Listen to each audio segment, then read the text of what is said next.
ہمارے دین کو دین ابراہیمی کیوں کہتے, اس کو دین موسوی کیوں نہیں کہہ دیتے؟ بڑا اہم سوال. دین عیسوی کیوں نہیں کہہ دیتے؟ صحیح. ٹھیک, اس کی وجہ یہ ہے کہ ہر نبی کو اللہ تعالیٰ نے جو بنیادی عقائد دیے نا وہ تو ایک ہی طرح کے دیے. ٹھیک ہے.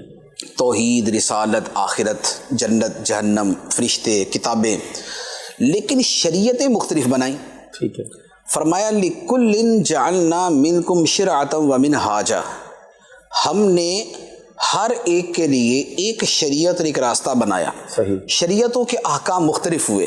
جیسے ہمارے ہاں 30 روزے رمضان کے ہیں, تو حضرت موسیٰ علیہ السلام کی شریعت میں تو یہ نہیں تھے, عیسیٰ علیہ السلام کی شریعت میں نہیں تھے, ان کے روزوں کے دن وہ اور تھے.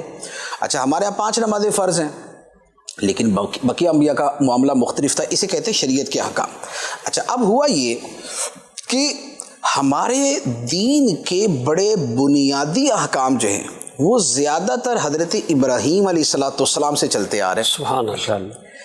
جیسے حج کا ہو گیا, جیسے یہ ناخن تراشنا, یہ قربانی کرنا, یہ مناسک حج, یہ بہت سارے جو اعمال تھے وہ زیادہ تر حضرت ابراہیم علیہ السلام کی ملت والے تھے. یعنی جدا گانا بھی اس میں اضافہ ہوا, نمازوں کا اور دیگر چیزوں کا.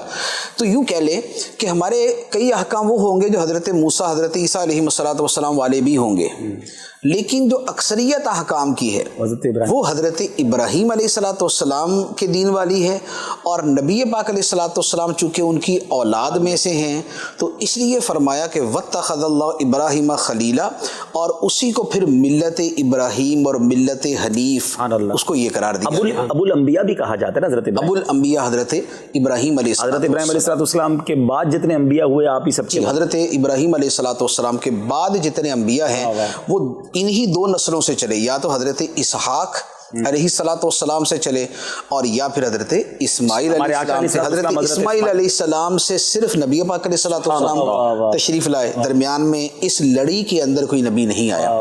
لیکن وہاں حضرت اسحاق علیہ السلام, اس کے بعد حضرت یعقوب علیہ السلام, حضرت یعقوب سے حضرت یوسف علیہ السلام, پھر یہ سلسلہ چلتا رہا, تو اس میں پھر حضرت موسیٰ علیہ السلام آگے, پھر وہ آگے. یعنی ہمارے آقا حضرت اسماعیل ذبیح اللہ علیہ نبینا علیہ السلام کی اولاد.